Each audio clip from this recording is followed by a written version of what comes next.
Allô tout le monde, j'espère que vous allez bien aujourd'hui, que votre famille se porte bien également. Donc je suis super contente de vous retrouver aujourd'hui dans ma cuisine parce qu'aujourd'hui j'ai le goût de vous parler alimentation des enfants, soit aujourd'hui parler des enfants qui ne mangent pas. Donc moi de mon côté, il y a des jours où est-ce que Quincy va manger très bien un certain repas et le lendemain il va le repousser. Et en fait c'était beaucoup plus difficile avant, puis je me suis mis en place quelques trucs, quelques astuces et c'est beaucoup mieux maintenant et c'est pour ça que j'ai le goût de vous partager aujourd'hui des choses que vous pouvez faire qui vont vous aider à aider votre enfant à manger, à se nourrir adéquatement, mais également de vous partager des choses qu'il ne faut pas faire parce que des fois on applique des méthodes, on pense qu'on aide notre enfant, mais au contraire on lui nuit complètement et on crée une ambiance assez désagréable en ce qui a trait au repas et à l'alimentation. Donc c'est sûr qu'à plusieurs reprises je me suis posé la question et je suis sûre que vous aussi, si vous vivez cette problématique-là à la maison, vous vous posez la question, mais pourquoi il ne mange pas? Pourquoi mon enfant ne veut pas s'alimenter?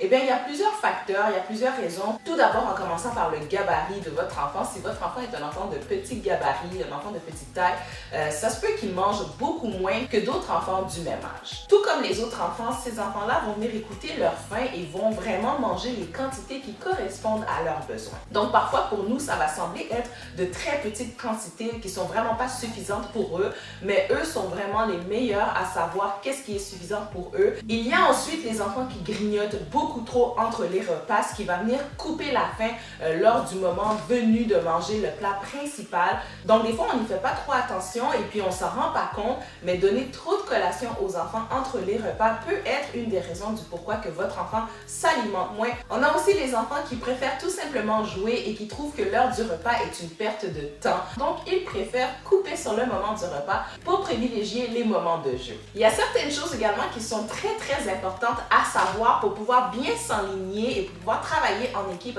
avec nos enfants pour les aider à bien s'alimenter. Un élément clé que tout parent doit absolument savoir, c'est que la faim, elle est variable d'un moment de la journée à l'autre, mais surtout d'un enfant à l'autre. Donc, ne comparez pas vos enfants. Comme pour tout ce qui a trait aux parents, faites attention à ce que vous entendez, faites attention aux diagnostics que les gens vont porter sur vos enfants pour ne pas vous emballer puis pour ne pas vous enflammer à travers tout ça. Donc, si jamais vous vivez une situation qui vous inquiète vraiment, consultez tout simplement votre médecin. Établissez une routine de 3 repas et de 3 collations par jour, tout en laissant un laps de temps de 2 heures entre chaque étape. Comme que je vous l'ai dit tout à l'heure, entre ces laps de temps, évitez de donner à manger à votre enfant, évitez de lui donner des grignotines et des collations parce que c'est ce qui va couper la faim. Vous le savez, avec les enfants, la routine, c'est bien souvent la clé de plusieurs choses. Donc, si vous arrivez à établir un horaire de repas fixe, c'est quelque chose qui va s'ancrer dans la routine de votre enfant et qui va l'aider. Évitez de laisser votre enfant boire de trop grandes quantités, que ce soit de l'eau, du jus, que ce soit du lait, avant un repas parce que ça aussi, ça vient remplir l'estomac et couper l'appétit. Essayez de faire des assiettes qui sont colorées et variées. Ça, c'est un grand défi pour nous les parents, surtout si on a un peu moins la main à la cuisine. Mais c'est quelque chose qui est très attrayant pour les enfants et qui vont les inciter à essayer des nouvelles choses. Quelque chose que je suis certaine qui peut aider plusieurs parents, c'est d'inciter vos enfants à s'asseoir à table pour manger et non pas de jouer en même temps qu'ils mangent les repas. Et soyez également avec vos enfants parce que on sait bien, les enfants prennent exemple sur les parents. Donc, si vous mangez devant la télévision ou si vous mangez dans votre chambre, c'est sûr que ce sont des choses que vos enfants vont avoir envie de répéter. C'est beaucoup plus agréable, ça favorise les échanges avec les enfants et ça leur apprend également de très bonnes manières. Lors du moment des repas, essayez de créer une ambiance qui est calme, sans écran et sans jouets à table. Il y a des enfants qui sont facilement distraits, il y a des enfants qui partent très rapidement sur la lune, donc fermez la télévision, surtout si vous êtes à air ouvert, fermez tout ce qui est écran et surtout vous, les parents, laissez tomber votre cellulaire.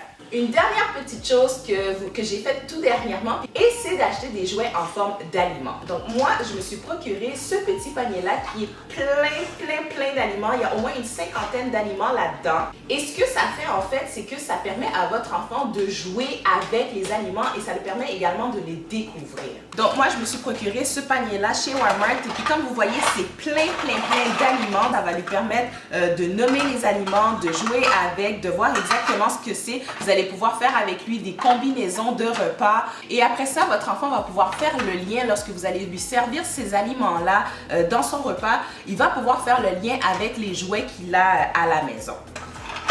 Et ça ici, c'est quoi? Des œufs. Oui, c'est les œufs, hein? Et ça ici, c'est quoi? Des frites. Les fruits. Et ça, ici, c'est quoi? Glacé. La crème glacée. Là, on va faire un burger. On a le pain. On va mettre la viande. La viande. Les tomates. Les tomates.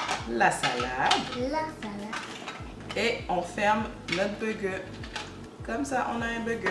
Et on va couper. Maman va couper. On va couper le burger. Oui. Est-ce qu'on a un couteau?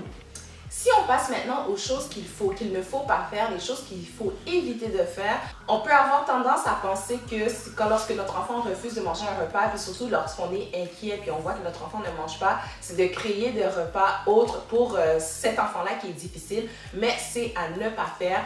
Ne servez pas deux repas différents à votre enfant ou ne lui donnez pas le choix de manger qu'est-ce qu'il désire manger. Pour les enfants qui fréquentent la garderie ou lorsqu'ils vont être ailleurs, on s'entend, on ne leur offrira pas tout le temps le choix de manger ce qu'ils veulent. Travaillez plutôt sur le repas que vous offrez à votre enfant, à revoir un peu comment vous présentez les repas, comme que j'en ai parlé un petit peu avant, et également d'innover sur ce que vous préparez comme repas. Une autre chose qu'il ne faut pas faire également, c'est d'offrir à manger à votre enfant trop souvent parce que vous voyez qu'il n'a pas mangé avant, fait que là vous lui offrez à manger comme vraiment souvent. Super important, ne forcez jamais votre enfant à manger. Il y a peut-être des gens qui vont vous dire oui, il faut forcer les enfants puis ça va leur créer des bonnes habitudes, mais au contraire, forcer l'enfant à manger peut créer différentes choses complètement opposées, comme par exemple, ça peut créer que votre enfant va tout simplement détester manger, il va résister encore plus, ça va créer vraiment un moment très désagréable, comme que ça peut créer l'effet contraire. Oui, votre enfant va manger, mais il va se forcer à manger alors qu'il peut ne pas avoir faim du tout. Évitez les commentaires négatifs devant votre enfant ou encore les commentaires qui pourraient le blesser. Ne dites jamais à votre enfant qu'il ne mange rien, qu'il n'aime rien ou encore qu'il est trop maigre. Et aussi évitez de parler de vos inquiétudes devant votre enfant. Ne dites également jamais à un enfant qu'il va mourir de faim s'il ne mange pas. Ce sont toutes des choses qui peuvent favoriser l'anxiété, l'inquiétude chez l'enfant. Donc évitez tous ces genres de commentaires-là. Une dernière chose qu'il ne faut jamais faire à un enfant lorsqu'il ne veut pas manger, c'est de le punir. Donc, ne punissez pas un enfant qui n'a pas mangé parce que, comme que je vous ai dit, pour plusieurs raisons, votre enfant ne peut ne pas avoir faim au moment où vous lui servez à manger. Voilà, au travers de ce que je vous ai partagé, ce sont des choses qui m'ont grandement aidé avec mon fils qui était beaucoup difficile au début et que ça s'améliore vraiment plus il grandit et plus j'ai mis en place certaines techniques et certaines méthodes. N'hésitez pas à me partager dans les commentaires vos témoignages, comment ça se passe avec vos enfants, qu'est-ce que vous vivez et surtout s'il y a des choses que je n'ai pas mentionnées,